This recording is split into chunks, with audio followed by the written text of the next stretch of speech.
Good morning students. इससे पिछले lecture में हमने इंटीग्रेटेड डिजीज मैनेजमेंट चैप्टर जो आपका ये लेसन है उसमें हमने पढ़े थे कुछ प्रिवेंशन और टाइप्स ऑफ कंट्रोल कौन कौन से होते हैं, बायोलॉजिकल, केमिकल, फिजिकल, ये सब कंट्रोल की हमने बात की थी। आज हम पढ़ेंगे व्हाट इज आईडीएम, इसके ऑब्जेक्टिव्स क्या हैं और कई क्रॉप्स में हमने जो आईडीएम किया है उसके बारे में पढ़ेंगे। साथ ही साथ वैदिक अग्निहोत्र जो थेरेपी है या फिर होम्योथेरेपी है उसके बारे में बात करेंगे और how to prepare Agnihotra fire, then process its mantras. उसके बाद है आपके role of botanicals, biopesticides, bio agents in integrated pest management. इसमें आते हैं आपके बोटेनिकल्स और माइक्रोबियल बायोपेस्टिसाइड्स आते हैं। सबसे पहले बात करेंगे डेफिनेशन, यानी कि जो हमारा इंटीग्रेटेड पेस्ट मैनेजमेंट है वो होता क्या है। ये एक तरीका है जिससे हम पैथोजन, इंसेक्ट और वीड को इकोनॉमिक क्रॉप के लॉस होने से बचा सकते हैं और कई हम ऐसे मैनेजमेंट मेथड्स में यूज़ करते हैं जो कि साथ ही साथ कॉस्ट इफेक्टिव होने के साथ बहुत ही कम डैमेज करते हैं एनवायरनमेंट को, क्योंकि जब तक एनवायरनमेंट सेफ नहीं होगा हमारे मेथड्स जो हैं वो यूज़फुल नहीं होंगे।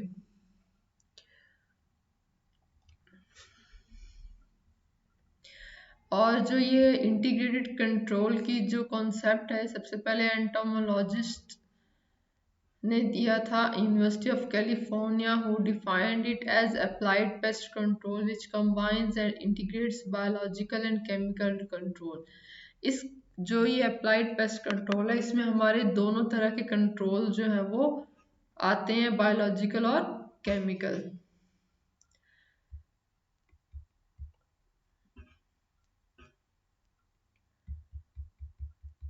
जो हमारा इंक्लूजन है टर्म आईपीएम का in plant pathology was only after the formal involvement of plant pathologist with entomologist, nematologist and weed scientist in IPM program under Huffaker project in the USA.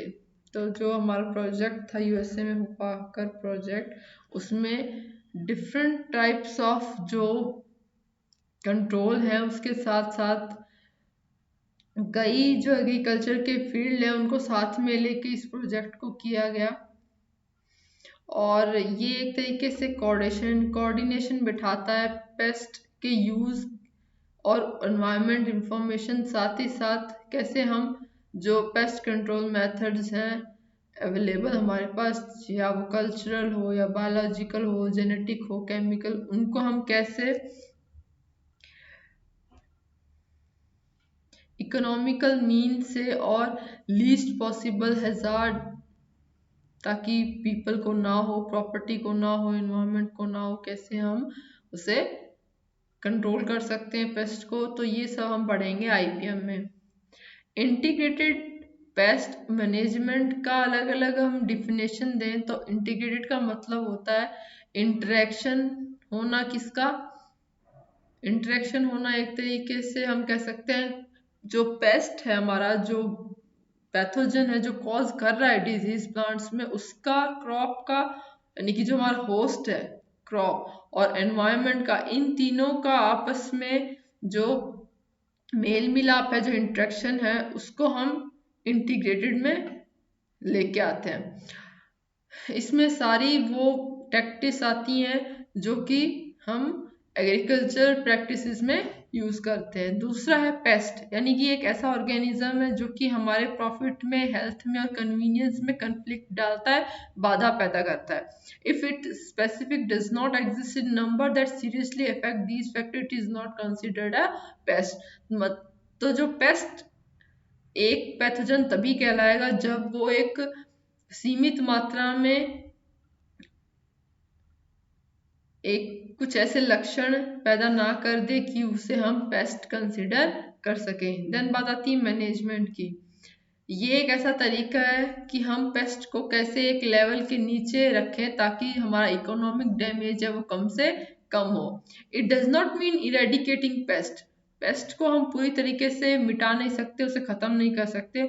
तो eradication जो process है वो एक तरीके से इसमें नहीं आती है, इसमें आता है मैनेजमेंट। मैनेज करना यानी कि हम ऐसे कौन कौन से टैक्टिक्स यूज करें जो कि इफेक्टिव हो और साथ ही साथ इकोनॉमिकल हो और मिनिमम डैमेज एनवायरनमेंट को हो। तो ऐसे कुछ हम इसमें जो टेक्निक्स हैं वो इन्वॉल्व करते हैं, क्योंकि हमें पता है जो पेस्ट है वो पूरी तरीके से एक क्रॉप में हम खत्म नहीं कर सकते। इसमें आपके आते हैं 3 important components to making informed pest management decision involve the number of pests present। पहला है इकोनॉमिक इंजरी लेवल। ये एक रिसर्च बेस्ड पॉपुलेशन लेवल है पेस्ट का, जो कि क्या रिप्रेजेंट करता है, smallest paste population that will cause economic damage. की इतनी पेस्ट की पॉपुलेशन या इतनी जनसंख्या हो जो कि इतनी कम से कम मात्रा में हो जो कि एक इकोनॉमी को डैमेज कर सके। अभी नेक्स्ट है हमारा economic threshold. This is the population of a pest that is large enough to trigger a treatment response to avoid the population reaching the economic injury level. This permit time for a decision to be made and the product to be applied at or before economic injury levels are reached। कि जब तक हमारी जो injury है crop को, जो हमारी economic को इंजरी है, वो उस लेवल तक जब तक जो इंजरी है वो ना पहुंच जाए तब तक हम क्या है उस टाइम को परमिट करते हैं कि हम एक ऐसे कुछ कदम उठाएं या ऐसे डिसीजन ले ताकि हम उस प्रोडक्ट को अप्लाई कर सकें। देन है हमारा general equilibrium position. It is the average density of a population over time. वक्त के अनुरूप ये एक औसत घनत्व होता है पॉपुलेशन का, और it is benefit to help in tracking peaks and crashes of a given pest population.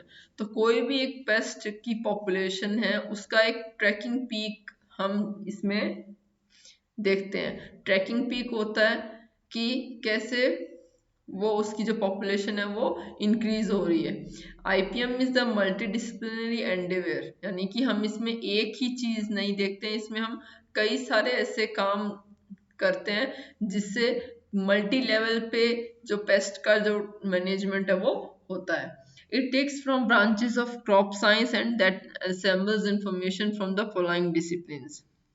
ये क्रॉप साइंस की एक शाखा है जिसमें हम आईपीएम की तरह पढ़ते हैं, और इसमें कई डिसिप्लिन्स आते हैं। फर्स्ट है हमारा एग्रोनॉमी, कि इसमें हम क्रॉप के बारे में समझते हैं और जो सॉइल्स है, लैंडस्केप है जहाँ पे उन क्रॉप को हम ग्रो करा रहे हैं उसके बारे में हम जानकारी लेते हैं, इंफॉर्मेशन कलेक्ट करते हैं। देन हमारा आता है एंटोमोलॉजी। इसमें हम इंसेक्ट्स और माइट्स के बारे में पढ़ते हैं जो कि दोनों मिलाकर पेस्ट कहलाते हैं और कहीं ना कहीं एक पर्टिकुलर स्पेसिफिक क्रॉप के लिए ये सहायक होते हैं। देन है प्लांट पैथोलॉजी। प्लांट पैथोलॉजी में हम पढ़ते हैं कि कुछ ऐसे पैथोजन या माइक्रो ऑर्गेनिज्म होते हैं जो कि डिजीज कॉज करते हैं और क्रॉप की जो प्रोडक्टिविटी है उसको अफेक्ट करते हैं। लेकिन कुछ ऐसे माइक्रो ऑर्गेनिज्म होते हैं जो कि बेनिफिशियल भी होते हैं, जिन्हें हम एंटोमोपैथिक ऑर्गेनिज्म कहते हैं, जो कि ऐसे इंसेक्ट और अदर इनवर्टिब्रेट्स पे अटैक करते हैं जो कि क्या हो,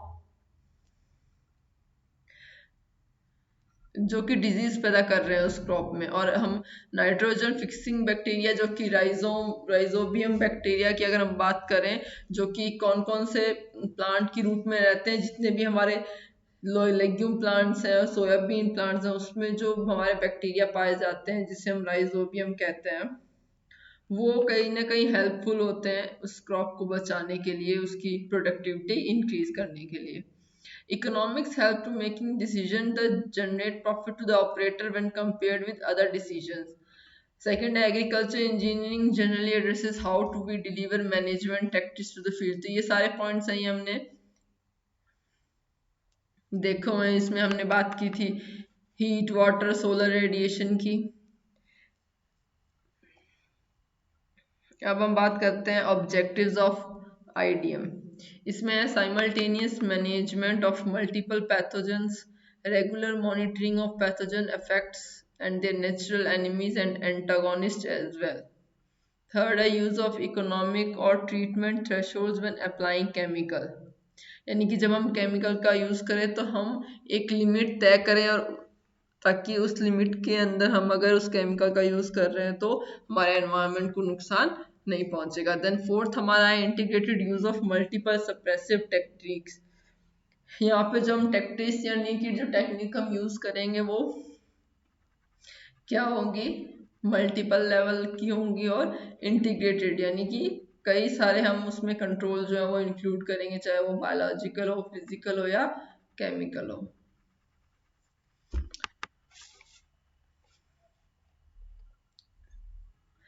कुछ बेसिक पर्पस हैं आईडीएम प्रोग्राम के जो कि अचीव किए जाने चाहिए। कम से कम लेवल पे हमें ये चीज़ें जो हैं ये जो ऑब्जेक्टिव है ये हमें पूरे करने हैं। पहला है to reduce the possibility of introducing disease into the crop, कि कोई भी डिजीज का एक क्रॉप में इंट्रोडक्शन होना यानी कि उसका वहाँ पे कांटेक्ट में आना, उस क्रॉप का उस पैथोजन के कांटेक्ट में आने को कैसे हम रिड्यूस कर सकते हैं, कम कर सकते हैं। दूसरा है to avoid creating condition suitable for disease establishment and spread, और कैसे अगर एक बार डिजीज का इंट्रोडक्शन हो गया किसी क्रॉप में तो हम उसको स्प्रेड होने से बचाएं और ऐसी कंडीशंस हैं उनको ना पैदा होने दें जो कि उस पैथोजन को क्रिएट होने में हेल्प करती है। थर्ड है for simultaneous management of multiple pathogen. कई बार ऐसे पैथोजन्स होते हैं जो कि एक ही क्रॉप में कई डिफरेंट टाइप्स ऑफ पैथोजन यानी कि जो उनका सर्वाइवल जो है किसी एक पर्टिकुलर क्रॉप पे वो क्या होता है, डिफरेंट होता है।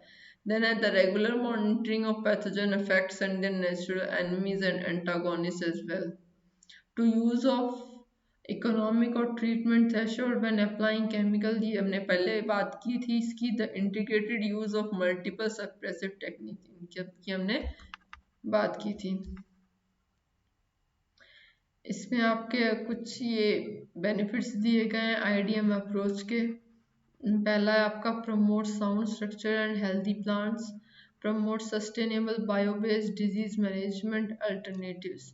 सस्टेनेबल होता है कि ऐसे हम मेथड यूज करें जिनसे हमारी आने वाली जो जनरेशन है उनको किसी प्रकार से वंचित ना रहना पड़े, कोई एक पर्टिकुलर क्रॉप के लिए या सॉइल टेक्सचर के लिए या बेनिफिशियल जो इंसेक्ट्स होते हैं हमारे उनके लिए। Then reduces the environmental risk associated with management by encouraging the, ये आपके पॉइंट इसमें मिसिंग है। देन हमारा adoption of more ecologically benign control tactics reduces the potential of for air and groundwater contamination, यानी कि ऐसे कंट्रोल टेक्निक्स करना जो कि क्या हो, इकोलॉजिकल बिनाइन हो, यानी कि वो एक ही जगह पे वो जो कंट्रोल मेजर्स है वो किए गए हो, ना कि अगर वो चीज़ें एक बिनाइन ना रह के मैलिग्नेंट हो जाती हैं, इसका मतलब वो फैलने लग जाती है, तो फिर हमारा जो कंटामिनेशन है वो एयर और ग्राउंड वाटर तक पहुंच जाता है, जो कि काफ़ी हार्मफुल होता है फॉर द नेक्स्ट क्रॉप जो कि हम ग्रो करेंगे। देन नेक्स्ट पॉइंट आपका है protects the non target species through reduce impact of plant disease management. Non target species ऐसी होती हैं जो हेल्पफुल होती हैं क्रॉप की ग्रोथ में, तो ऐसे हमें कुछ मैनेजमेंट करना है जिससे जो नॉन टारगेट स्पीशीज हैं वो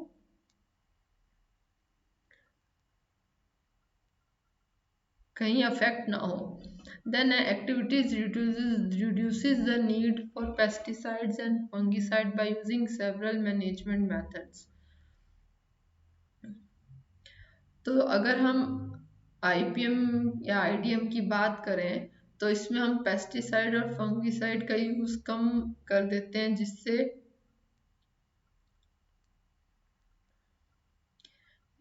जो हमारी क्रॉप की टेक्सचर है, उसकी क्वालिटी है, वो प्रभावित नहीं होती है, वो कॉम्प्रोमाइज नहीं होती है। देन है रिड्यूसेस और eliminates issue related to pesticide residue यानी कि जो भी हम पेस्टिसाइड यूज करें उसके बाद जो बचा हुआ जो हमारा जो रेजिड्यू है, यानी कि जो अब काम का नहीं है, उसको हम कैसे कम कर सकें या खत्म कर सकें। देन है रिड्यूसेस और eliminate reentry interval restrictions, decreases workers tenants and public exposure to chemicals.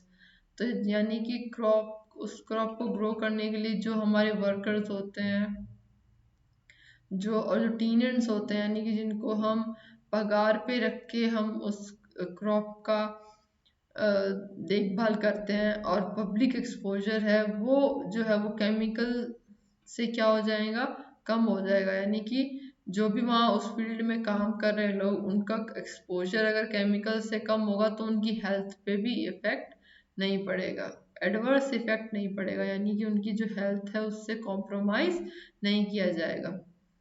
All alleviates concern of the public about pests, then pesticide related practices maintains or increases the cost effectiveness। इसकी हम बात कर चुके हैं पहले बहुत बार। इसके बाद आपका इंटीग्रेटेड राइस डिजीज मैनेजमेंट है, जिसमें आपके सेम चीज़ें जो हैं वो बताई गई हैं, यानी कि crop rotation, seed health, biological control. ये आपको बार बार मेंशन करने की ज़रूरत नहीं है, आपका एक पर्टिकुलर टॉपिक अगर आता है एग्ज़ाम में तो आप उसी को ध्यान में रखते हुए जो है वो कंट्रोल जो है वो बताएंगे। इसमें पैडी और राइस में आपका बताया हुआ है, इसमें ये आपके आईपीएम स्ट्रेटजी फॉर पैडी है, इसमें कल्चरल प्रैक्टिसेस है, मैकेनिकल और बायोलॉजिकल कंट्रोल प्रैक्टिसेस जो है वो बताई गई हैं। कल्चरल प्रैक्टिसेस में आपके सिलेक्शन ऑफ हेल्दी सीड और रेजिस्टेंस टॉलरेंस वैरायटी, यानी कि हम ऐसे सीड्स का सिलेक्शन करें जो क्या है किसी टेम्परेचर या किसी पेस्ट के खिलाफ रेजिस्टेंट और टॉलरेबल हो। Then raising of healthy nursery, यानी कि पैडी की हम पहले नर्सरी तैयार करते हैं, उसके बाद में उसको फील्ड में लेके जाते हैं, तो जो नर्सरी हम तैयार करेंगे वो क्या हो, हेल्दी हो। Then early and timely sowing या फिर प्लांटिंग, यानी कि जो टाइम पीरियड है पैडी को सो करने का वो क्या हो, पहले हो ना कि बाद में।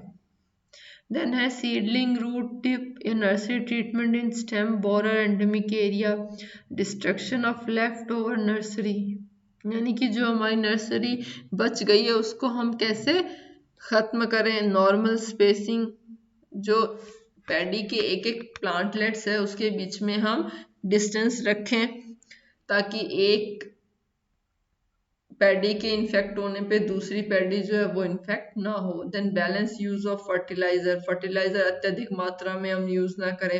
Proper water management, harvest close to ground, तो ये सब सारी हमारी कल्चरल प्रैक्टिसेस में आती हैं। उसके बाद है mechanical practices, clipping of rice seedlings tips before transplanting, removal and destruction of disease या फिर paste infested plant parts.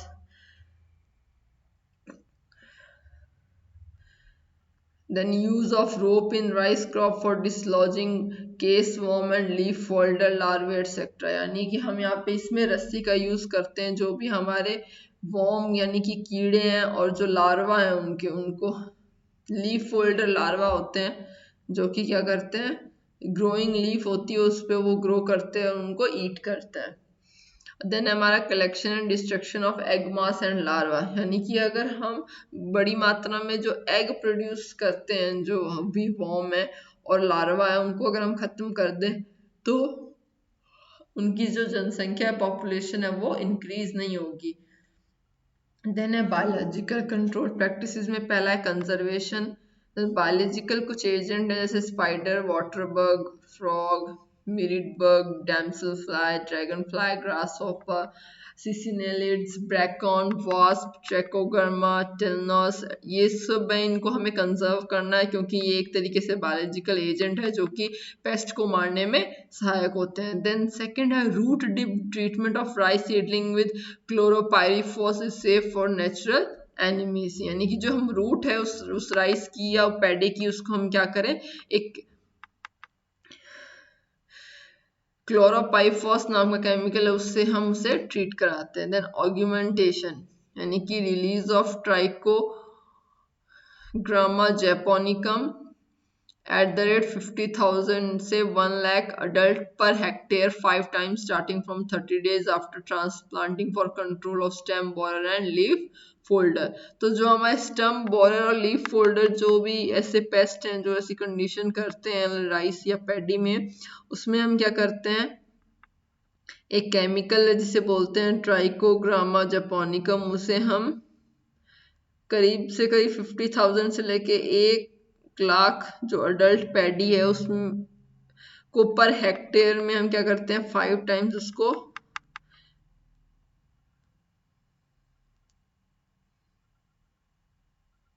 Release करते हैं। देन है chemical control measure, sorry chemical आपके नीचे है। उसके बाद है वीट मैनेजमेंट प्रैक्टिस है आपके, seed bed should be complete thoroughly, यानी कि जो अभी हम सीड का जो हमने सॉइल का एक बेड तैयार करते हैं जिसपे हम सीड को सो करते हैं वो कंप्लीट होना चाहिए। Ensure through land preparation of field and proper puddling and harrowing to be given, ensure uniform water stagnation, ताकि जो पानी है वो अच्छे से स्टेगनेंट हो जाए एक जगह पे, क्योंकि राइस के लिए हमें क्या ज़रूरी है, वाटर स्टेगनेशन सबसे ज़्यादा ज़रूरी होता है। देन टाइमली सोइंग हमने बात की है इसकी, sowing at proper spacing, same कुछ चीज़ें पॉइंट्स हैं जो आपके रिपीट हो रहे हैं हर मैनेजमेंट में। देन रोडेंट मैनेजमेंट है आपका, उसमें बन ट्रिमिंग है, weed free cultivation, minimise rodent harbourage, then employment of indigenous trap, यानी कि ऐसे ट्रैप जो कि इंडिजीनियस हो ना कि एक्सोजीनियस, उनको हम कलेक्ट कर सकें। Application of rodenticide such as bromadiolone, zinc phosphide, aluminium phosphide as and when required, जब ज़रूरत हो तब हम इनका जो है छिड़काव करें। देन आपके पोटैटो का दिया हुआ है,